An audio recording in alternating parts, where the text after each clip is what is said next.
DNA daily NEET analysis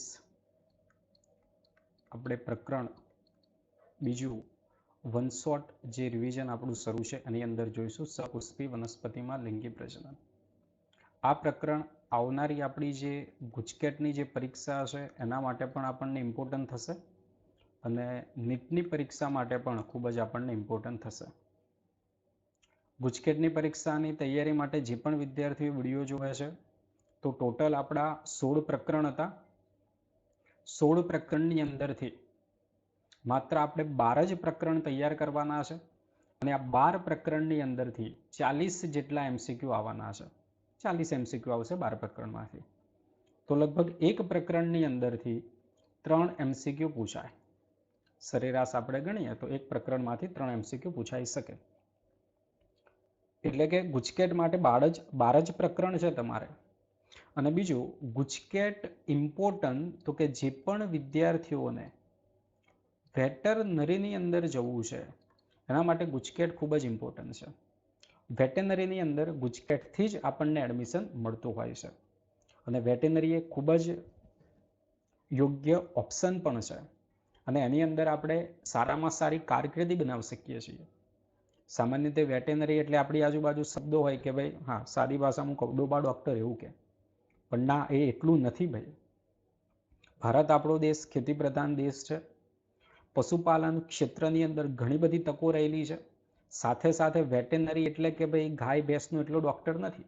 જે પણ પ્રાણીઓ છે એનો અભ્યાસ કરવાનો હોય છે એમના એ ડૉક્ટર હોય છે. એટલે કે આગામી સમયની અંદર વેટેનરીની અંદર ખૂબ જ ઘણી બધી તકો રહેલી છે. એ પ્રાઇવેટ સેક્ટર હોય કે ગવર્મેન્ટ સેક્ટર હોય. અને વેટેનરીની અંદર ગુજકેટથી એડમિશન મળતું હોય છે. અને ગુજકેટની અંદર બાયોલોજીમાં તમારે 12 પ્રકરણ છે. તો જે પણ વિદ્યાર્થીઓ ગુજકેટની તૈયારી કરે છે સારામાં સારી રીતે બાયોલોજી વાંચો, રિવિઝન કરો આટલા દિવસમાં. કોઈ પણ એક પણ વાક્ય તમારે બાકી ના રહી જાય. આકૃતિમાં આપેલું કોઈ પણ લખાણ ના બાકી રહી જાય. અને બીજું ગુજકેટ આપશો તે અડધું નીટ જ થવાનું છે. ઘણા આપણે પ્રશ્નો એવા જોઈએ કે ભાઈ નીટ કરતાં પણ ગુજકેટની અંદર જે પ્રશ્નો એનું લેવલ વધારે અપ હોય છે. અને બાયોલોજીમાં તો નીટ હશે કે ગુજકેટ હશે પૂછાવાનું બુકમાંથી જ છે. તો ચલો વેટેનરી સારામાં સારો ઓપ્શન છે. બરાબર, માત્ર ડોબા ડૉક્ટર એવું નથી. પ્રાણીઓના જે ડૉક્ટર જે આપણે જૂ ભણ્યા હોય, પ્રાણી ઉદ્યાન ભણ્યા હોય, કન્ઝર્વેશનના જે પ્રોજેક્ટ ચાલતા હોય, ગવર્મેન્ટની અંદર ક્લાસ 2 ઓફિસર, બરાબર ઘણી બધી પોસ્ટો હોય છે. અને આપણે જાણીએ કે આપણો દેશ એ ખેતી પ્રધાન દેશ છે, પશુપાલનની સાથે સંકળાયેલો. એટલે કે એની અંદર એને લગતા આગળ જે સ્કોપ છે એ ખૂબ જ ઘણા બધા સ્કોપ હોય છે. આપણે શરૂ કરીએ છીએ સપુષ્પી વનસ્પતિઓમાં લિંગી પ્રજનન. હવે જો પુષ્પ તો દરેકને ખબર છે ભાઈ કે ભાઈ પુષ્પ એ શું છે.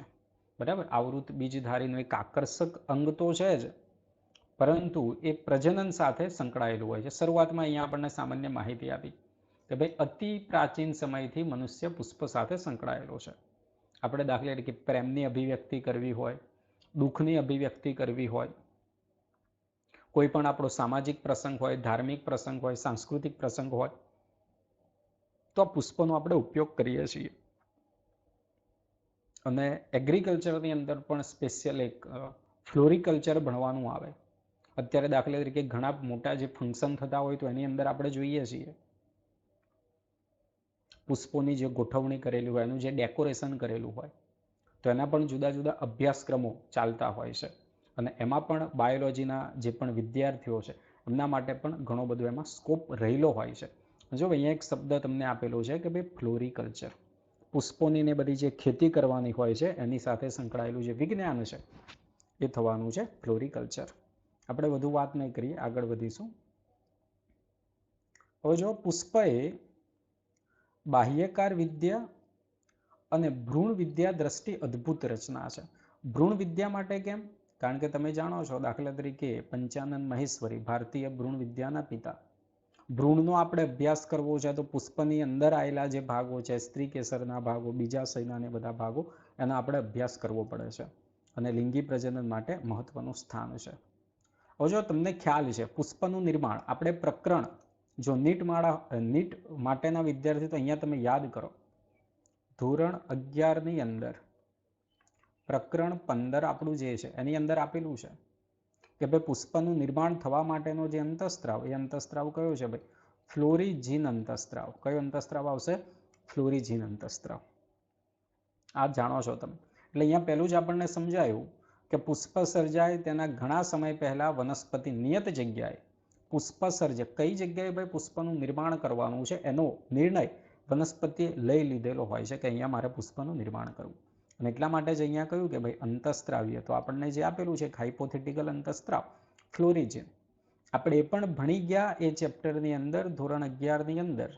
અને MCQ નીટની પરીક્ષામાં પણ પૂછાયેલું છે કે ભાઈ પ્રકાશ અવધિની જે અનુભૂતિ છે એ અનુભૂતિ પોતે આ જે અગ્રકલિકાનો ભાગ નથી કરવાનો, એની અનુભૂતિ કરે છે પર્ણો. પર્ણોની અંદર નિર્માણ થતું હોય છે ફ્લોરિજીન. પર્ણોની અંદર એ પ્રકાશ અવધિના પરિણામે ફ્લોરિજીન બને અને આ ફ્લોરિજીન પર્ણોમાંથી ઉપરની તરફ જશે અને પછી અહીંયા પુષ્પનું નિર્માણ થતું હોય છે. આ આપણે જાણીએ છીએ. અને પછી આગળ પુષ્પનું નિર્માણ થશે અને પુષ્પકલિકાઓ ધરાવતો પુષ્પવિન્યાસ. પુષ્પવિન્યાસ, પુષ્પોની જે ગોઠવણી થશે એને પુષ્પવિન્યાસ કહે. એ પણ ધોરણ 11માં આપણે ભણી ગયા. ચક્રોની જો આપણે વાત કરીએ તો નર પ્રજનન અંગ તરીકે આપણને ખ્યાલ છે કે ભાઈ પુંકેસર છે, માદા પ્રજનન અંગ તરીકે સ્ત્રીકેસર છે. તો પુંકેસર ચક્ર નર પ્રજનન અંગની અંદર આવશે અને સ્ત્રીકેસર ચક્ર માદા પ્રજનન અંગની અંદર આવે છે. હવે આપણે વાત કરીએ છીએ અહીંયાથી ખાસ ઇમ્પોર્ટન્ટ પુંકેસર, લઘુ બીજાણુધાની અને પરાગરજ. પુંકેસરની આપણે વાત કરીએ તો પુંકેસરની અંદર સામાન્ય રીતે આપણને અહીંયા જોઈ શકીએ છીએ બે ભાગો જોવા મળે છે. એક આ પરાગાશયનો ભાગ જોવા મળે છે અને બીજો આ જે લંબાયેલો જે ભાગ છે એ ભાગ આપણને જોવા મળે તંતુનો ભાગ. અને આ પરાગાશયનો જે ભાગ છે, તંતુ સાથેનું જે જોડાણ હોય એને આપણે કહીએ છીએ યોજી. નીટ માટેના વિદ્યાર્થીઓ છે તો આપણી જે લેબ મેન્યુઅલ, પ્રયોગશાળા માર્ગદર્શિકાની અંદર આનું જોડાણ જુદી જુદી રીતે થયેલું હોય. તલલગ્ન છે, પૃષ્ઠલગ્ન છે, મુક્ત દોલી છે, એ પ્રયોગશાળા માર્ગદર્શિકાની અંદર આપણને આપેલું છે.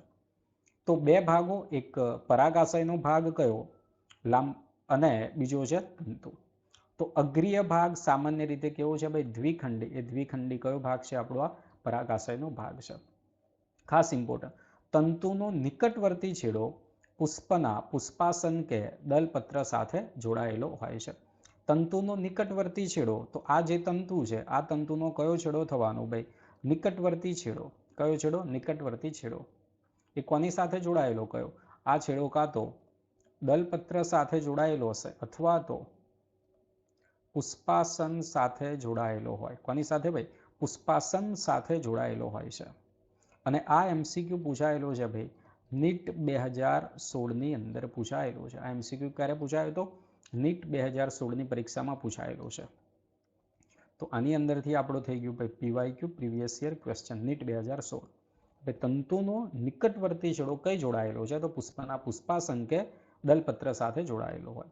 પુંકેસરની સંખ્યા, એની લંબાઈ, એમાં ઘણી બધી વિવિધતા જોવા મળે છે. દાખલા તરીકે આપણે ફેબેસી કુળ ભણી ગયા હોય તો દ્વિગુચ્છીને એવું આપણને જોવા મળતું હતું. તો આ રીતે ઘણી વિવિધતા જોવા મળે છે. ચલો પરાગાશયની વાત કરીએ. અહીંયાથી પૂછાય તો ભાઈ આવૃત બીજધારીમાં પરાગાશય કેવું છે? દ્વિખંડી. અને દરેક ખંડ બે કોટર ધરાવે. દાખલા તરીકે આ દ્વિખંડી આપણને જોવા મળવાનું. આ બાજુનો ખંડ થઈ ગયો, આ બાજુનો ખંડ. અને દરેક ખંડમાં બે કોટર, 1, 2, આ બાજુ 1 અને 2. એટલે તે દ્વિકોટરીય. અને પરાગાશય ચતુકોટરીય. ટોટલ કોટર કેટલા થયા? પરાગાશય થયું દ્વિખંડી, પરંતુ પરાગાશયની અંદર પોલાણ જે કોટર છે એ કોટર કેટલા થયા? 4 થયા. તો હવે એની આપણે વાત કરીએ. આગળ એની જે પેશી સંરચના પણ આપણને આપેલી છે. અને પરાગાશયનો જે અનુપ્રસ્થ આડો જે છેદ છે એમાં આપણે દ્વિખંડીય રચના જોવા મળે. અને પરાગાશય 4 બાજુઓ ધરાવતી ચતુષ્કોણીય રચના, 4 બાજુ ધરાવતી આ પ્રકારે ચતુષ્કોણીય રચના આપણને જોવા મળે. આગળની આકૃતિમાં પણ વિશેષ ખ્યાલ આવશે.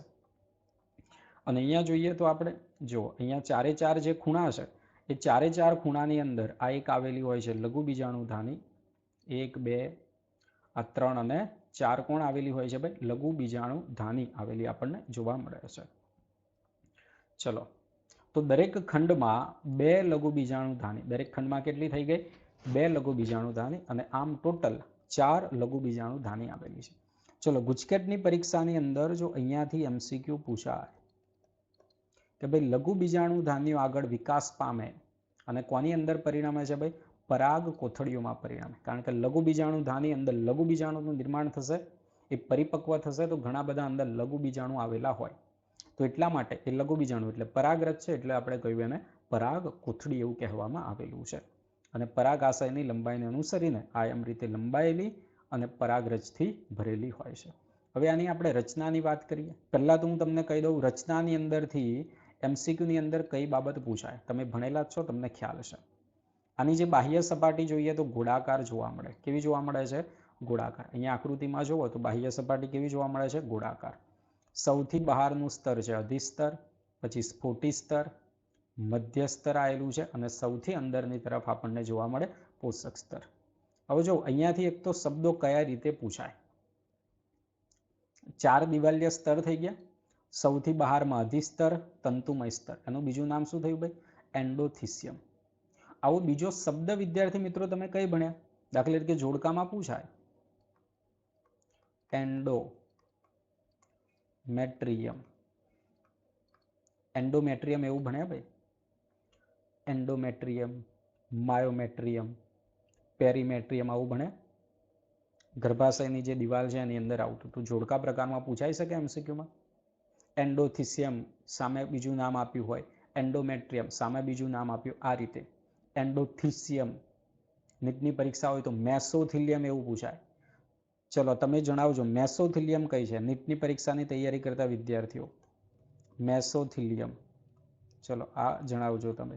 આ મેસોથિલિયમ કઈ ગાડી આવે? બરાબર, કોમેન્ટની અંદર જણાવજો. તો આ રીતે અહીંયા સ્તર આવેલા છે, મધ્ય સ્તર અને પોષક સ્તર. ગુજકેટમાં અહીંયા એમસીક્યુ પૂછાય બહારના 3 સ્તર. અહીંયા વિદ્યાર્થી ભૂલ કરે છે અને તમારે એમસીક્યુ સોલ્વ કર્યા હશે ત્યારે ભૂલ થઈ હશે. બહારના 3 સ્તર કાર્યાત્મક રીતે શું કામ છે એનું? કાર્યાત્મક રીતે રક્ષણાત્મક અને પરાગાશયના સ્ફોટનની અંદર મદદરૂપ થાય. હવે એમસીક્યુમાં પૂછાય કે નીચેનામાંથી કયું સ્તર પરાગાશયના સ્ફોટનમાં મદદરૂપ થતું નથી? તો સ્ફોટી સ્તર નામ આપ્યું છે, તો સ્ફોટી સ્તર મદદરૂપ થાય એટલે બાકીના 3 નથી થતા એવું નથી. અધિસ્તર પણ પરાગરજના સ્ફોટનમાં મદદરૂપ થાય, તંતુમય પણ થાય અને મધ્ય સ્તર પણ થાય. એટલે કે બહારના 3 સ્તરો પોષક સ્તર સિવાયના, કયા સિવાયના ભાઈ? પોષક સ્તર સિવાયના બાકીના 3 એ પરાગાશય આવેલું એના સ્ફોટનની અંદર મદદરૂપ થતા હોય છે. નામ જ આપણે કહ્યું છે ભાઈ પોષક સ્તર, જેવું નામ એવું એનું કામ છે. શું કરશે? વિકાસ પામતી પરાગરજને પોષણ પૂરું પાડે છે. અને આના જે કોષો એક કરતા વધારે કોષ કેન્દ્ર ધરાવે છે, એટલે કે દ્વિકોષ કેન્દ્રીય બહુકોષ કેન્દ્રીય પરિસ્થિતિનું નિર્માણ થતું હોય છે. આટલી જે બાબત કઈ ખાસ અહીંયા યાદ રાખજો તમે. આગળ પરાગાશય તરુણ હોય ત્યારે સઘન રીતે એની અંદર ગોઠવાયેલા, મજબૂતાઈથી ગોઠવાયેલા સમજાત કોષો, સરખા પ્રકારના કોષોનો સમૂહ જે મધ્યમાં આવેલો હોય છે એ બધા ભેગા થયા, જેને કહીએ છીએ બીજાણુજનક પેશી. જેવું નામ તેવું કામ. અહીંયા ઘણા શબ્દો એવા આવશે. બીજાણુજનક, જનક એટલે કે નિર્માણ કરવું. એ પેશીનું નામ બીજાણુજનક પેશી એટલા માટે કારણ કે એમાંથી બીજાણુ બનશે ભાઈ. કોણ બનશે ભાઈ? બીજાણુ બનવાના છે. તો આગળ હવે આપણને આપ્યું ભાઈ લઘુ બીજાણુજનક. એક વખત આકૃતિ જોઈ લો એટલે ખ્યાલ આવશે. જો આ 3 જે સ્તરો છે, આ 3 સ્તરો પરાગાશયનું સ્ફોટનની અંદર મદદરૂપ થશે, પોષક સ્તર મદદરૂપ થવાના નથી. આપણે અહીંયા જોઈ શકો છો તમે બીજાણુજનક પેશી. કઈ પેશી ભાઈ? આ બીજાણુજનક પેશી. અને અહીંયાથી જે સમજશો તમે એક ગણતરી આધારિત બાબત અહીંયાથી શરૂ થવાની. મેં આગળના જે મારો વિડીયો એક જે છે એમાં ગણતરી આધારિત એમસીક્યુ આ પ્રકરણના મૂકેલા છે. એની લિંક પણ આ વિડીયોમાં આપણે મૂકીશું એટલે તમને ખ્યાલ આવશે. બીજાણુજનક પેશી તો અહીંયા ખાસ યાદ રાખવાનું છે. મહાબીજાણુજનન અને લઘુ બીજાણુજનનમાં શું ફરક છે? તો કે બીજાણુજનક પેશીનો પ્રત્યેક કોષ, બીજાણુજનક પેશીનો પ્રત્યેક કોષ એમએમસીની અંદર રૂપાંતરિત થઈ શકે ભાઈ. કોની અંદર ભાઈ? એમએમસી નહીં, પીએમસી. કોની અંદર થશે? પીએમસી, પોલન મધર સેલની અંદર. તો જુઓ આ ઇમ્પોર્ટન્ટ બાબત છે ભાઈ, ખરા ખોટા વિધાનમાં આવે. બીજાણુજનક પેશીનો પ્રત્યેક કોષ લઘુ બીજાણુ ચતુષ્ક સર્જવાની ક્ષમતા ધરાવે છે. અને એટલા માટે તો આપણે કહીએ પરાગરજ તો હજારોની સંખ્યામાં બને. પરાગરજ હજારોની સંખ્યામાં બને, લઘુ બીજાણુ હજારોની સંખ્યામાં બને એવું થયું. એવું મહાબીજાણુ થવાનું નથી. કે જે દરેક ક્ષમતાપૂર્ણ લઘુ બીજાણુ માતૃકોષ છે, જેને આપણે કહીએ પીએમસી. શું કહીશું? પીએમસી. તો આ જે આપણો પીએમસી આવેલો છે, આ પીએમસી નું શું થવાનું છે ભાઈ? અર્ધીકરણ થશે. શું થવાનું ભાઈ? અર્ધીકરણ થવાનું છે. આ 2n ની સ્થિતિમાં હશે, અર્ધીકરણ થશે. અને અર્ધીકરણ થઈને પહેલા તો આપણે કહીએ છીએ ભાઈ પરાગ ચતુષ્કનું નિર્માણ થાય. કોનું નિર્માણ થાય? પરાગ ચતુષ્કનું નિર્માણ થાય છે. અને આ પરાગ ચતુષ્કના નિર્માણ પછી આ છૂટા પડી જશે અને આ રીતે એની અંદરથી પરાગરજ એટલે કે જે લઘુ બીજાણુ છે એ લઘુ બીજાણુનું નિર્માણ થવાનું છે, એકકીય છે. એનો મતલબ કે એક પીએમસી નું એક વખત અર્ધીકરણથી આપણને કેટલી પરાગરજ મળે? 4 મળે. તમને એમસીક્યુમાં પૂછાય કે ભાઈ આપણે 100 પરાગરજનું નિર્માણ કરવું. કેટલી પરાગરજ? 100 પરાગરજના નિર્માણ માટે કેટલા અર્ધીકરણ? ભાઈ 100 પરાગરજના નિર્માણ માટે કેટલા અર્ધીકરણ આવશે? કેટલા આવે? જવાબ જણાવજો. આવડશે, સરળ છે. ક્લિયર? આટલું ખબર પડી. તો પીએમસી માંથી અર્ધીકરણ દ્વારા લઘુ બીજાણુ સર્જવાની પ્રક્રિયાને આપણે શું કહેવામાં આવે છે ભાઈ? લઘુ બીજાણુ જનન કહેવામાં આવે છે. અને શરૂઆતની જે સ્થિતિ હશે ભાઈ ચતુષ્ક 4 ભેગા હશે તો આપણે કહીએ છીએ પરાગ ચતુષ્ક. અને પરાગાશય પરિપક્વ થાય છે, શુષ્ક બને, એકબીજાથી એ શું પડશે? છૂટા પડશે. અને આનો આ જે પણ એમસીક્યુ છે વિદ્યાર્થીઓ કે ભાઈ લઘુ બીજાણુ અને મહાબીજાણુ જનન થતું હોય તો આ લઘુ બીજાણુ જનન અને મહાબીજાણુ જનન વખતે લઘુ બીજાણુ જનન અને મહાબીજાણુ જનન વખતે અર્ધીકરણ થાય છે. કઈ ક્રિયા થવાની છે ભાઈ? અર્ધીકરણની ક્રિયાવિધિ થતી હોય છે. આ પણ એમસીક્યુ ની અંદર પૂછાયેલું છે ભાઈ. બરાબર? લગભગ હું સાલ જોઈ લઉં તો એઆઈપીએમટી 2015 ની અંદર ક્યારે પૂછાયું છે? એઆઈપીએમટી 2015 ની અંદર કે ભાઈ વનસ્પતિની અંદર આવૃત બીજધારીની અંદર લઘુ બીજાણુ જનન અને મહાબીજાણુ જનન વખતે કઈ પ્રક્રિયા થતી હોય છે? તો કઈ ક્રિયા થવાની છે ભાઈ? અર્ધીકરણની ક્રિયા થાય છે. ચલો આગળ જઈએ. અહીંયા થોડું કોઈને થતું હોય કે ભાઈ થોડું ધીમે ચાલે છે, પરંતુ એક વખતમાં જ કોઈ પણ વિદ્યાર્થી વિડીયો જોવા જોઈએ તો ક્લિયર થઈ જાય. તો આ રીતે દરેક લઘુ બીજાણુ ધાનીમાં હજારોની સંખ્યામાં લઘુ બીજાણુ કે પરાગરજનું નિર્માણ થાય અને પરાગાશયનું સ્ફોટન થશે. એટલે શું થશે ભાઈ? મુક્ત થશે. હવે વાત કરીએ પરાગરજની. આપણે દરેક વિદ્યાર્થીએ પરાગરજ જોયેલી છે. ના જોઈ હોય તો આજે જોઈ લેજો, ઘરે મળી જશે તમને જોવા.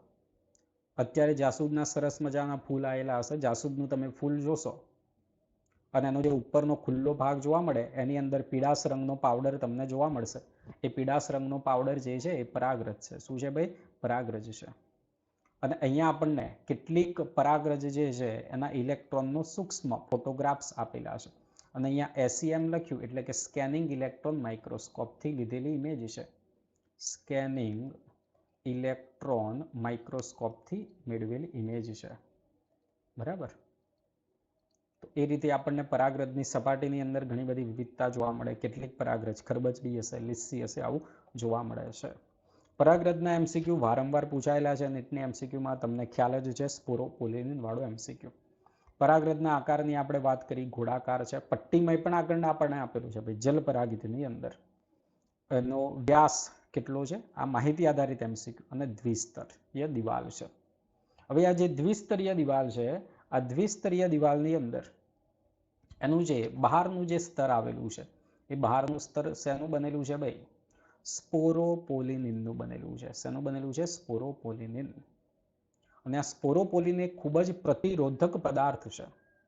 દાખલા તરીકે એવું તો નથી ને કે ભાઈ પરાગરજનું અંકુરણ થઈ ગયું તે પરાગરજ સીધી જ સ્ત્રી કેસરના પરાગાસન ઉપર પહોંચી જાય ને અંકુરણ શરૂ થઈ જાય. અત્યારે દાખલા તરીકે ચોમાસાની સ્થિતિ છે, પરાગરજ ઉડીને જવાની હોય તો ભેજ હશે વાતાવરણમાં, ઉનાળો હશે તો ઘણું બધું તાપમાન હશે. બરાબર? તો આ પર્યાવરણીય જે પરિબળો છે અને પરાગરજને લઈને જવાનું છે આપણા નરજન્યુ, તે તો મહત્વપૂર્ણ છે. જો એને લઈને નહીં જાય તો આગળ એનું અસ્તિત્વ નથી રહેવાનું. એટલા માટે અંદર આપણા નરજન્યુને બધું લઈને જવાનું, એટલે એને રક્ષણ આપવું પડે. તો પરાગરજનું જે બાહ્ય આવરણ છે એ બાહ્ય આવરણ ખૂબ જ પ્રતિરોધક દ્રવ્યનું બનેલું છે અને દ્રવ્ય છે સ્પોરોપોલિનિન. કયું દ્રવ્ય છે આ? સ્પોરોપોલિનિન આવેલું હોય છે. અને આના પણ એમસીક્યુ જે છે, આના પણ એમસીક્યુ નીટની પરીક્ષામાં પૂછાયેલા છે. જેમ કે નીટ 2018ની અંદર પણ આનો એમસીક્યુ પૂછાયેલો કે ભાઈ પરાગરજના અશ્મિઓ આપણને મળી આવે છે, તો એ પરાગરજ સ્પોરોપોલિનિનનું છે એના લીધે. અને આને ઊંચું તાપમાન હોય, જલદ એસિડ બેઝિક હોય અને ઘણા ઉત્સેચકો પણ આનો નાશ કરી શકતા નથી. કારણ કે અંદર આપણા જે નરજન્યુ એ નિર્માણ કરવાના એને આપણે લઈ જવાના છે, તો એનું રક્ષણ કરવું પડે. પછી આપ્યું પરાગરજના બાહ્ય આવરણમાં જ્યાં સ્પોરોપોલિનિન ગેરહાજર હોય ત્યાં આપણને સ્પષ્ટ છિદ્રો જોવા મળે, એને કહેવામાં આવે છે જનન છિદ્ર. દાખલા તરીકે અહીંયા હું આ રીતે દર્શાવું, આ રીતે રચના હું દોરું છું. ઉદાહરણ તરીકે આ રીતે હું એક પરાગરજને દર્શાવું છું. બહારથી આ થોડુંક ઘટ આવરણ તમે અહીંયા જોઈ શકો છો. એ જે ઘટ આવરણ છે, અહીંયા જે તમને છિદ્ર જોવા મળશે એ છિદ્ર છે, માની લઈએ આપણે જનન છિદ્ર. કોણ છે આ? એક, આ બે અને આ ત્રણ કોણ આવેલા છે ભાઈ? જનન છિદ્ર આવેલા છે. કોણ આવેલું છે ભાઈ? જનન છિદ્ર. અને જનન છિદ્ર અંદરની બાજુ પછી આવેલું હશે અંતઃ આવરણ. એ અંતઃ આવરણમાંથી અહીંયાથી પરાગનલિકા બહાર આવશે. કોણ બહાર આવશે? પરાગનલિકા જનન છિદ્રનો ભાગ હોય એના મારફતે બહાર આવતી હોય છે. અને સામાન્ય રીતે આપણે જો વાત કરીએ તો એક દડીની અંદર, યાદ રાખજો ખાલી નીટ માટેના જે વિદ્યાર્થીઓ હોય, એક દડીની અંદર એક જનન છિદ્ર, એક દડીની અંદર કેટલું ભાઈ? એક જનન છિદ્ર હોય. એટલે આપણે એને મોનોકોપ્લેટ એવું કહેવાય. શું કહેવાય? મોનોકોપ્લેટ એવું કહેવાય. અને જે દ્વિદળી છે તો એ દ્વિદળીની અંદર જનન છિદ્ર આપણે 3 ફાટ આવેલી હોય એટલે 3 જનન છિદ્ર, એને કહીએ આપણે ટ્રાઇકોપ્લેટ. શું કહીએ છીએ? ટ્રાઇકોપ્લેટ. તો અહીંયા કહ્યું કે ભાઈ સ્પોરોપોલિનિનની હાજરીને કારણે પરાગરજ અશ્મિઓ સ્વરૂપે શું થયેલી હોય છે ભાઈ? સંગ્રહાયેલી હોય છે. બીજું આ પરાગરજનું અંદરનું જે આવરણ છે, અંતઃ આવરણ, ઇન્ટાઇન એવું કહીશું. અને એ શેનું બનેલું છે ભાઈ? સેલ્યુલોઝ અને પેક્ટિનનું બનેલું હોય છે. તો આ ખાસ યાદ રાખજો, સેલ્યુલોઝ અને પેક્ટિનનું બનેલું અંતઃ આવરણ, જ્યારે બાહ્ય આવરણ સ્પોરોપોલિનિનનું છે.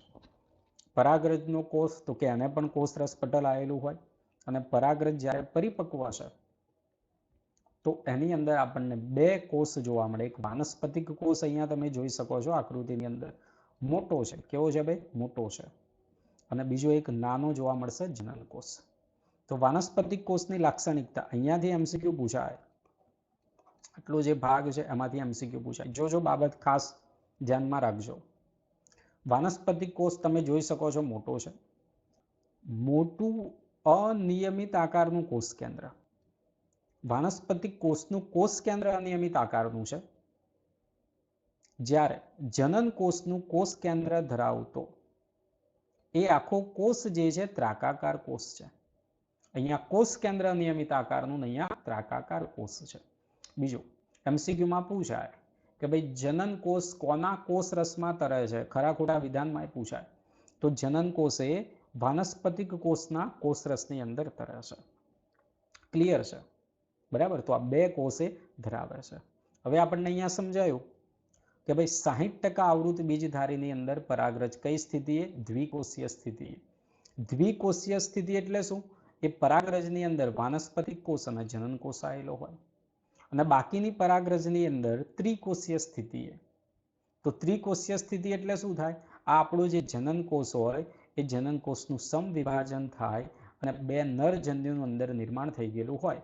એટલે કે 2 નરજન્યુ વત્તા એની સાથે કોણ આવેલું હશે ભાઈ? વાનસ્પતિક કોષ. તો એટલા માટે આ કઈ સ્થિતિ થઈ ગઈ? ત્રિકોષીય. ઘણા વિદ્યાર્થીઓને અહીંયા કન્ફ્યુઝન હોય કે ભાઈ ત્રિકોષીય સ્થિતિ એટલે કેવી? તો એક વાનસ્પતિક કોષ અને જનન કોષનું સમવિભાજન થઈ જાય એટલે કે જે 2 બની જવાના છે નરજન્યુ. તો આ સ્થિતિ ક્લિયર છે? આગળ ઘણી જે પરાગરજ છે એ પરાગરજ તીવ્ર એલર્જી પ્રેરે છે.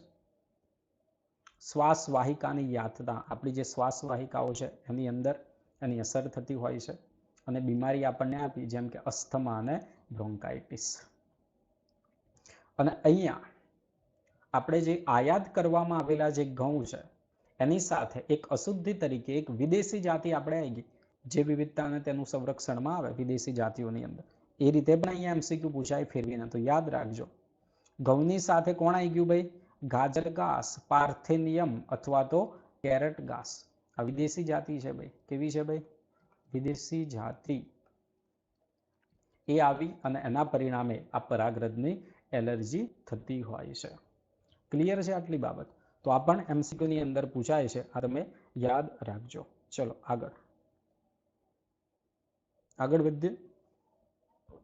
પરાગરજની કેટલીક માહિતી અહીંયા આપેલી છે. આના સિવાય પણ બીજી કઈ કે પરાગરજ જે આવેલી છે, પરાગરજ પોષક તત્વોથી સમૃદ્ધ છે.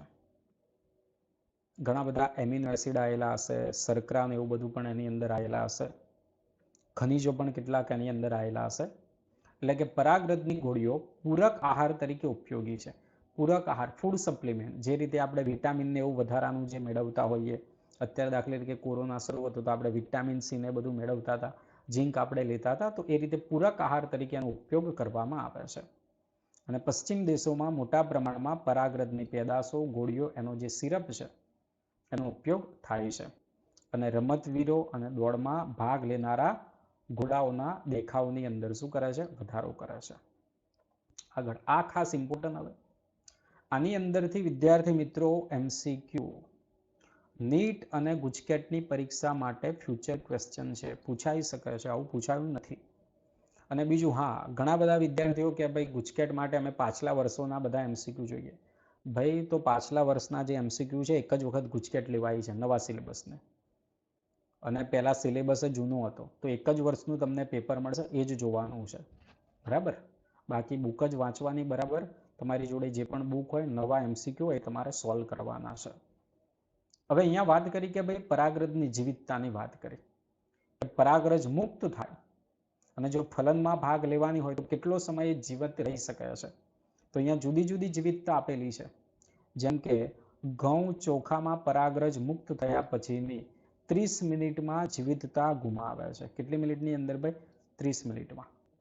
હવે જો ઘઉંનું આપણને કુળ આપેલું, કયું કુળ આપેલું ભાઈ? પોએસી કુળ. કયું કુળ આપ્યું હતું ભાઈ? પોએસી કુળ. તો આ યાદ રાખજો, ધોરણ 11માં પ્રકરણ 1. તો 30 મિનિટમાં જીવિતતા ગુમાવે છે. જ્યારે રોજેસીની અંદર લેગ્યુમિનેસી અને સોલેનેસી. રોજેસીનું કોઈ ઉદાહરણ યાદ ના હોય તો રોજેસી, રોજ એટલે ગુલાબ, એવું યાદ રાખી દેજો એક. લેગ્યુમિનેસીના તો ઘણા ઉદાહરણ આપ્યા, સોલેનેસી પણ આપણે આખું ભણ્યા છીએ. બરાબર? તો આમની જીવિતતા કેટલી છે ભાઈ? મહિનાઓ સુધીની હોય છે. એ આપ્યું. એ જ રીતે બીજું, આપણે કૃત્રિમ વીર્યદાન એઆઈ વિશે અભ્યાસ કર્યો છે, આપણે ભણી પણ ગયા છીએ. પ્રાજનિક સ્વાસ્થ્યમાં પણ ભણ્યા છીએ. અને પ્રાણીઓની અંદર પણ આવું એઆઈ કૃત્રિમ વીર્યદાન કરવામાં આવે છે. એટલે કે મનુષ્ય સહિત ઘણા પ્રાણીઓનું વીર્ય શુક્રકોષોને સંગ્રહિત કરવામાં આવે છે. અને અહીંયા મોટી સંખ્યાની જાતિઓની પરાગરજને અને આપણે લાંબો સમય સુધી સાચવવા છે, તો એના માટે આપણે પ્રવાહી નાઇટ્રોજનનો ઉપયોગ કરવામાં આવે છે. કોનો ઉપયોગ કરીશું ભાઈ? આપણે પ્રવાહી નાઇટ્રોજનનો ઉપયોગ કરવામાં આવે છે. અને કહીએ છીએ આપણે ભાઈ ક્રાયો પ્રિઝર્વેશન. શું કહીએ? Cryo preservation. બરાબર? લખવામાં કદાચ ભૂલ થઈ હોય તો માફ કરજો. Cryo preservation. ખૂબ જ નીચું તાપમાન છે એટલા માટે આપણે એને ક્રાયો પ્રિઝર્વેશન. બરાબર? એક્સ સીટુ, ઇન સીટુ આગળ આપણે ભણી ગયા ને ભાઈ, નવ સ્થાન સંરક્ષણ ભણ્યા, જે વિવિધતાના પ્રકરણમાં એમાં આવે છે. અને આ સંચિત પરાગરજનો ઉપયોગ પરાગ નિધિ તરીકે, પોલન બેંક તરીકે થાય. અને પાક સંવર્ધિત કાર્યક્રમો માટે ઉપયોગી બીજ નિધિ જેવું, જે રીતે સીડ બેંક છે એ રીતે આપણે પોલન બેંક છે. કોણ છે ભાઈ? પોલન બેંક છે. ક્લિયર છે? અને આનો પણ એમસીક્યુ પાછલા વર્ષમાં પૂછાયેલો છે ભાઈ. બરાબર? લગભગ નીટ 2017ની આસપાસ પૂછાયેલો છે, તો આ પણ યાદ રાખજો. પૂછાયેલું શું નથી તમને કહ્યું ફ્યુચર ક્વેશ્ચન માટે? રોજેસી, લેગ્યુમિનેસી, સોલેનેસી અને આની જીવિતતાનો સમય કેટલો છે? આ નીટમાં પણ પૂછાયેલું નથી. આટલા વર્ષોના એમસીક્યુ જોઈએ છીએ, તો આ પૂછાવાની સંભાવના છે આગામી વર્ષોમાં. એ આ વખતે પૂછાય અથવા તો આવતી વખતે ગમે ત્યારે પૂછાય. ચલો આગળ જોઈએ. આગળ આપણે બીજું જોઈશું. અહીંયા જે આપણે પુંકેસરની વાત કરી, પરાગાશય એની વાત કરી. હવે ચલો બીજું હું તમને અહીંયા થોડુંક સમજાવી દઉં. એમ તો ગણતરી આધારિત જે વિડીયો છે એમાં તમને સમજાયેલું જ છે, પણ અહીંયા ખ્યાલ આવી જાય તમને થોડું. ખૂબ જ અહીંયા શોર્ટમાં ફટાફટ પૂરું થઈ જાય. પીએમસી હશે, અર્ધીકરણ થવાનું, આ 2n છે, લઘુ બીજાણુનું નિર્માણ થયું. જે પણ આપણા લઘુ બીજાણુ બન્યા એ લઘુ બીજાણુ કેવા બન્યા ભાઈ? એકકીય બન્યા. કેવા બન્યા ભાઈ? એકકીય. આ 4 કોણ બની ગયા ભાઈ? લઘુ બીજાણુનું નિર્માણ થઈ ગયું. આ લઘુ બીજાણુ છે, આ લઘુ બીજાણુનું એકવાર સમવિભાજન થાય. શું થાય? એકવાર આ સમવિભાજન થયું, સમવિભાજન થઈને એક એની અંદરથી બની ગયો વાનસ્પતિક કોષ, અથવા તો આપણે કહ્યું નાલ કોષ. શું કહ્યું ભાઈ? નાલ કોષ. અને બીજો કોણ બની ગયો ભાઈ? બીજો બની ગયો જનન કોષ બની ગયો. કોણ બની ગયો? જનન કોષ. આ જનન કોષનું સમવિભાજન થશે, એની અંદરથી 2 નરજન્યુ બનશે. એક વખત સમવિભાજન થયું અને એની અંદરથી 2 કોણ બની ગયા ભાઈ? નરજન્યુ બની ગયા. કોણ બની ગયા? નરજન્યુ બની જશે. તો આપણી જે પરાગનલિકા હોય એ પરાગનલિકામાં આગળના ભાગે તો શરૂઆતમાં વાનસ્પતિક કોષ અને પછી આ 2 નરજન્યુ આવેલા હોય. આને આપણે કહેવામાં આવે નરજન્યુજનક કહીએ છીએ. શું કહીએ? નરજન્યુજનક. એટલે અહીંયા તમને હવે ખ્યાલ આવી જાય કે ભાઈ 100 પરાગરજનું નિર્માણ કરવું હોય તો કેટલા અર્ધીકરણ થાય. આ બાબત યાદ રાખજો. બીજું, જ્યારે નરજન્યુજનકનો વિકાસ થાય તો અહીંયા તમે જોયું સમવિભાજન આ 1 વખત અને 2 વખત થયું. તમને એ પણ ખ્યાલ છે ભ્રૂણપુટનું નિર્માણ થાય, માદા જન્યુજનકનું નિર્માણ થાય, તો એ દરમિયાન જે સમવિભાજન છે એ સમવિભાજન 3 વાર થતું હોય છે. મુક્ત કોષ કેન્દ્રીય 3 વખત થાય છે એવું આપણને ખ્યાલ છે. હવે આજના વિડીયોની અંદર આપણે થોડુંક આ જે મહાબીજાણુધાની અને જે અંડકની રચના, સ્ત્રીકેસરની રચના સુધી આપણે અહીંયા જોઈશું. ચલો આગળ વધીએ. તો આગળ આવા પણ એમસીક્યુ પૂછાયેલા છે કે ભાઈ આવૃત બીજધારી જે છે એ આવૃત બીજધારીની અંદર આપણને એમસીક્યુ લગભગ નીટ 2016 ની અંદર પૂછાયેલો છે. નીટ 2016 ની પરીક્ષાની અંદર પૂછાયેલો છે. અને નીટ 2016 નું ફેઝ 2 નું જે પેપર છે એની અંદર એમસીક્યુ પૂછાયેલો. 1 મિનિટ જોઈ લો એટલે તમને ખ્યાલ આવે. Ovule of an angiosperm in technically equivalent, એટલે કે જે અંડક છે એ અંડકને આપણે શું કહીશું બીજું? તો અંડક જે છે એ કોને સમકક્ષ છે? આવૃત બીજધારીની અંદર. બરાબર. તો કોને સમકક્ષ છે ભાઈ? મહાબીજાણુધાની. મહાબીજાણુધાની. આ એમસીક્યુ પૂછાયેલો છે નીટ 2016 ની અંદર. ક્યારે પૂછાય? નીટ 2016. સ્ત્રીકેસર વિશે તો બધું ખ્યાલ છે. એક સ્ત્રીકેસર, એક સ્ત્રીકેસરી, ઘણા બધા સ્ત્રીકેસર હોય તો બહુ સ્ત્રીકેસરી, અને એમાં પણ જો જોડાયેલા હોય તો યુક્ત થશે, જોડાયેલા ના હોય તો મુક્ત. સ્ત્રીકેસરની અંદર આપણને આ 3 ભાગ આપણને જોવા મળતા હોય છે. બરાબર. અને બીજું ભાગ તો 3 ખબર છે: પરાગાસન, પરાગવાહિની અને બીજાશય અથવા તો અંડાશય. હવે અહીંયા ઇમ્પોર્ટન્ટ, બીજાશયની અંદર બીજાશયનું પોલાણ અને જરાયુ બીજાશયના પોલાણની અંદર તરફ આવેલું. અને આપણે જરાયુ વિન્યાસ વિશે ભણી ગયા કે ભાઈ બીજાશયની અંદર ગાદી જેવો ભાગ આવેલો હોય, એ ગાદી જેવા ભાગ ઉપર જરાયુનો ભાગ, એના ઉપર અંડકની ગોઠવણી, એને આપણે કહ્યું જરાયુ વિન્યાસ. હવે આ ઇમ્પોર્ટન્ટ, જરાયુ પરથી મહાબીજાણુધાની ઉદ્ભવે છે. આની અંદરથી એમસીક્યુ પૂછાઈ જાય, કોના ઉપરથી મહાબીજાણુધાની ઉદ્ભવે છે? તો જરાયુ ઉપરથી ઉદ્ભવે છે. હવે જુઓ, અંડકની સંખ્યા યાદ રાખજો. જોડકામાં પૂછાય ઘઉં, ડાંગર અને કેરી. હવે જુઓ, ભૂલી જવાય તો શું યાદ રાખવાનું? જેટલા અંડકો એટલા બીજ હોય ને ભાઈ. ફલિત અંડક ને બીજ કયું? જેટલા અંડકો એટલા બીજ. આપણે ઘઉંનો દાણો જોઈએ તો એક જ છે, ડાંગર એક જ છે. કેરી આપણે ખાઈએ છીએ તો કેરીમાં કેટલા? 4-5 ગોટલા નીકળે ભાઈ અંદરથી, એક જ નીકળે. તો અંડકોની સંખ્યા એક કોની અંદર? ઘઉં, ડાંગર અને કેરીની અંદર. ઘણી બધી સંખ્યા. આપણે પપૈયું ખાઈએ તો પપૈયામાં ઘણા બધા બીજ હોય, તરબૂચની અંદર પણ ઘણા બધા બીજ હોય, ઓર્કિડની અંદર પણ ઘણા બધા બીજ આવે છે. પપૈયું, તરબૂચ જોયું, આ તમને ખ્યાલ છે. ઓકે, ચલો હવે આમાંથી જે એમસીક્યુ પૂછાય, આની અંદરથી જે વિદ્યાર્થી મિત્રો એમસીક્યુ પૂછાય, આ ખાસ ધ્યાનમાં લેજો. ઘણા બધા વિદ્યાર્થીઓ આજે પણ આ બાબત જોતા હશે. દાખલા તરીકે આકૃતિમાં અહીંયા કહ્યું અફીણ, પપેવર સોમનીફેરમ. આગળ આપણે આવી ગયું રોગોવાળા પ્રકરણની અંદર, મોર્ફિન ને એ બધાની અંદર. તો અફીણની અંદર બહુ સ્ત્રી કેસરી યુક્ત સ્ત્રી કેસર છે ભાઈ, આ યાદ રાખજો, ભૂલી ના જતા. અને માઇકેલિયા એટલે કે ચંપાની અંદર બહુસ્ત્રી કેસરી મુક્ત સ્ત્રી કેસર છે. બહુસ્ત્રી કેસરી કેવું છે ભાઈ? મુક્ત સ્ત્રી કેસર આવેલું હોય છે. ક્લિયર છે? અને અહીંયા જે આપણને ઉધ્વમુખી કહ્યું છે એ ખરેખર અધોમુખી હશે. શું આવશે ભાઈ? અધોમુખી. ઓકે, આ ભૂલવાનું નથી તમારે, આ બે બાબત ભૂલતા નહીં. હવે અંડકની આપણને રચનાની વાત કરી. અંડકની આપણે રચનાની વાત કરીએ તો અંડકની ફરતે પહેલા તો કોણ આવેલું જોવા મળે આપણને? અંડકાવરણ. અંતઃ અંડકાવરણ આવેલું છે, બાહ્ય અંડકાવરણ આવેલું આપણને જોવા મળે છે. ત્યાર પછી અંડકનો જે મુખ્ય દેહ છે ભાઈ, અંડકનો જે મુખ્ય દેહ આવેલો છે એ મુખ્ય દેહ છે પ્રદેહ છે. કોણ છે ભાઈ? આ પ્રદેહનો ભાગ. અહીંયા ઘણા બધા આ બધા કોષો આવેલા હશે ભાઈ. અહીંયા આ રીતે બધા કોષો આવેલા હશે. આ બધી જે જગ્યા દેખાય, બધી જગ્યામાં જે બધા કોષો આવેલા છે કોણ છે? આ પ્રદેહ છે. અને પ્રદેહની અંદરથી, એટલે કે પ્રદેહની અંદર પછી ભ્રૂણપૂટનું નિર્માણ થાય, આપણને આગળ આપેલું છે. એટલે કે અંડકની આપણે રચના અહીંયા જોવામાં આવે તો પહેલા જ અંડક નાની રચના જે દંડ વડે જરાયુ સાથે જોડાયેલો હોય, જરાયુ સાથે, જેને આપણે અંડક નાળ અથવા તો શું કહીએ છીએ? અંડક દંડ એવું કહેવામાં આવે છે. અહીંયા જે આ ભાગ આવેલો હશે એની સાથે આ રીતે અહીંયા શું થયેલું છે? એનું જોડાણ થયેલું હોય છે. બરાબર છે? આગળ અંડકનો દેહ ભાગ વડે અંડકનાળ સાથે જોડાયેલો હોય તેને કહેવામાં આવે છે બીજ કેન્દ્ર. અને બીજ કેન્દ્ર એ અંડક અને અંડનાળ વચ્ચેનું સંગમ સ્થાન છે. આ પણ MCQ ની અંદર પૂછાય છે. તો ભાઈ અંડક અને અંડનાળ વચ્ચેનું સંગમ સ્થાન એ કોણ છે ભાઈ? તો કે બીજ કેન્દ્ર છે. આટલો આ જે ભાગ અહીંયાથી આપણને આ જોવા મળવાનો એ કયો ભાગ છે? બીજ કેન્દ્ર.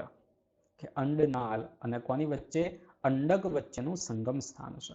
અંડકની ફરતે એક કે બે અંડકાવરણ આવેલા હોય છે અને આ અંડકાવરણો સમગ્ર પ્રદેહને આવૃત કરે છે, સિવાય કે ટોચનો ભાગ. ટોચનો ભાગ જે અહીંયા ખુલ્લો છે જેને આપણે કહીએ છીએ અંડક છિદ્ર કહીએ છીએ. શું કહેવામાં આવે છે? અને અંડક છિદ્ર એવું કહેવામાં આવે છે. અંડક છિદ્રનો સામેનો ભાગ, બરાબર, અંડક તલ એવું કહેવાય. એને શું કહેવામાં આવે ભાઈ? અંડક તલ. આ અંડક છિદ્ર થયું એની સામેનો આ જે ભાગ આવી ગયો એ સામેના ભાગને આપણે શું કહીએ છીએ? અંડક તલ્ય ધ્રુવ એવું કહેવામાં આવે છે. શું કહીશું? અંડક તલ્ય ધ્રુવ એવું કહીશું. ક્લિયર છે ભાઈ આટલું? બરાબર. અને અંદરનો જે મુખ્ય દેહ છે એ દેહ કયો છે ભાઈ? પ્રદેહ કહેવામાં આવે. અને પ્રદેહની અંદર જે પણ કોષો છે એ ખોરાક સંગ્રહી, જે રીતે દાખલા તરીકે આપણે બીજાણુજનક પેશીને એવું આવતું તે રીતે અહીંયા પ્રદેહ છે. અને પ્રદેહની અંદર પછી ભ્રૂણપૂટ હોય, એ ભ્રૂણપૂટનું નિર્માણ થતું હોય છે. અને એક મહાબીજાણુમાંથી સર્જાયેલ એક ભ્રૂણપૂટ આવેલો હોય છે. પંચાનન મહેશ્વરી વૈજ્ઞાનિક મોનોસ્પોરિક વિકાસ, બાયસ્પોરિક વિકાસ અને ટેટ્રાસ્પોરિક. એક મહાબીજાણુમાંથી બરાબર નિર્માણ થાય મોનોસ્પોરિક, 2 માંથી થાય બાયસ્પોરિક, 4 માંથી થાય ટેટ્રાસ્પોરિક. એ રીતે એના પ્રકાર આવે છે. હવે વાત કરીએ મહાબીજાણુ જનન. અહીંયા જો ફરક છે. લઘુ બીજાણુ જનનમાં શું થતું હતું? બીજાણુજનક પેશીનો પ્રત્યેક કોષ PMC ની અંદર વિભેદન થઈ શકે છે. અહીંયા એવું નથી. અહીંયા શું કહ્યું છે? ખાસ ઇમ્પોર્ટન્ટ બાબત અહીંયા, અંડકમાં પ્રદેહના અંડછિદ્રીય પ્રદેશમાં સામાન્ય એક મહાબીજાણુ માતૃકોષનું વિભેદન થાય છે. એક જ મહાબીજાણુ માતૃકોષનું વિભેદન થાય છે. બરાબર. આ જો આ કોણ બની ગયું? આ એક મહાબીજાણુ માતૃકોષ છે. આ મહાબીજાણુ માતૃકોષનું વિભેદન થાય છે. અને કયો છેડો કયો? અંડક છિદ્રીય પ્રદેશમાં. કયા પ્રદેશમાં?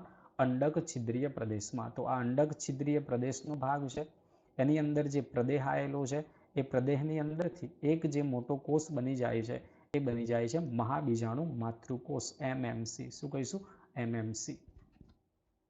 અને આ MMC નું અર્ધીકરણ થવાનું છે. શું થવાનું છે? અર્ધીકરણ. દાખલા તરીકે MMC છે, આ જે MMC આવેલું છે મેગાસ્પોર મધર સેલ, એનું શું થવાનું છે? અર્ધીકરણ થશે. મેગાસ્પોર મધર સેલનું અર્ધીકરણ થવાથી કેટલા મહાબીજાણુ બનવાના છે ભાઈ? 4 બનવાના છે. આ મહાબીજાણુ બની ગયા ભાઈ 4 બની ગયા.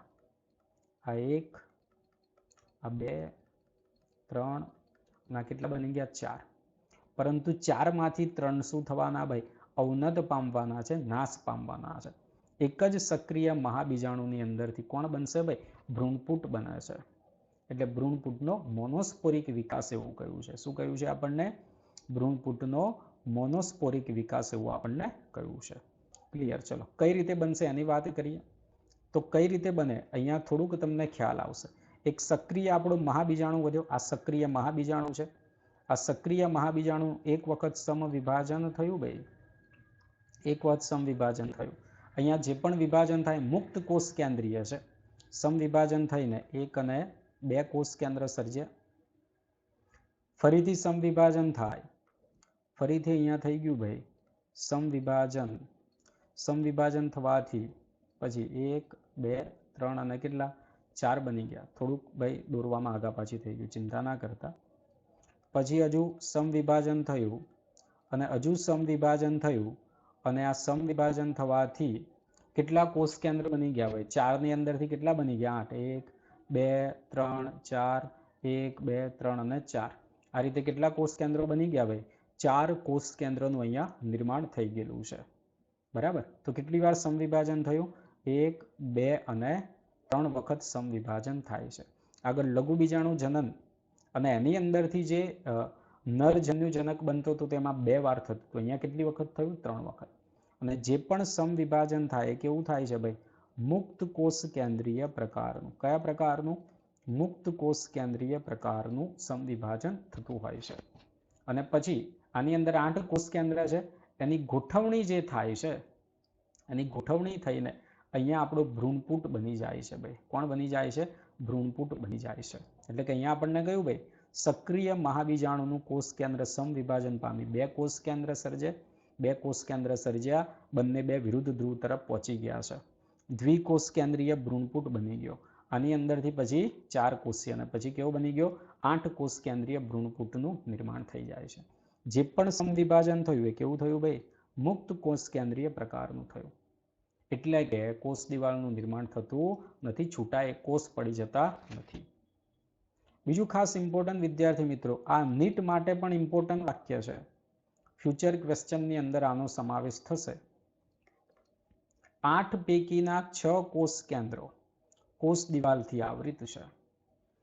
કેન્દ્રસ્થ કોષ જે આવેલું છે ભાઈ એ કોષ દિવાલથી આવૃત હોતું નથી. બરાબર? કેન્દ્રસ્થ કોષ જે આવેલો છે કોષ દિવાલથી આવૃત હોતો નથી. 6 કોષ કેન્દ્રો કોષ દિવાલ વડે આવૃત છે. આ બાબત ખાસ યાદ રાખજો. આની આપણે ગોઠવણીની વાત કરીએ ભાઈ. ગોઠવણી ચલો આકૃતિ અહીંયા આપેલી જ છે. અહીંયા આપણે લખીએ છીએ, આના આપણે લખ્યા કોષ. તો કેટલા છે ભાઈ? 3 પ્રતિધ્રુવી કોષ આવશે. કેન્દ્રસ્થ કોષ કેટલો થઈ ગયો? 1 થઈ ગયો. અંડકોષ કેટલો થયો? 1 થઈ ગયો. સહાયક કોષ કેટલા થયા ભાઈ? 2 થયા.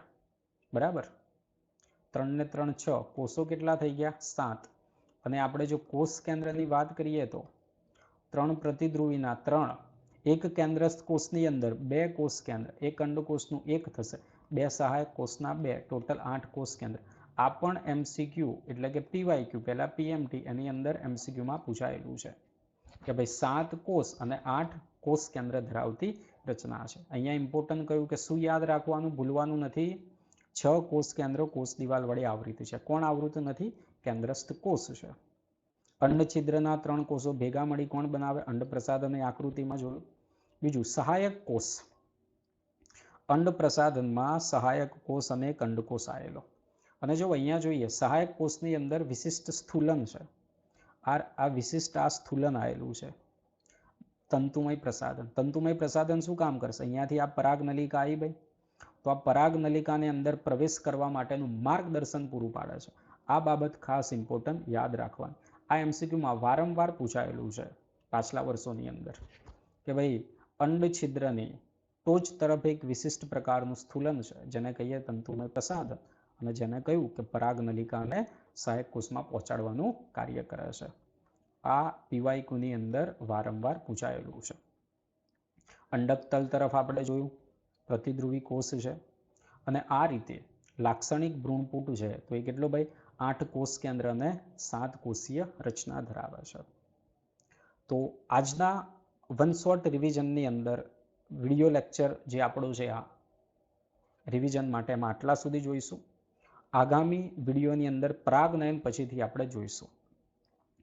આપણું ટાર્ગેટ એવું છે કે દરેકે દરેક વિદ્યાર્થી ગુજકેટ હોય નીટની પરીક્ષાની અંદર સારામાં સારા માર્ક્સ લાવે. આપણી જે એપ્લિકેશન છે DNA daily NEET analysis, DNA daily NEET analysis,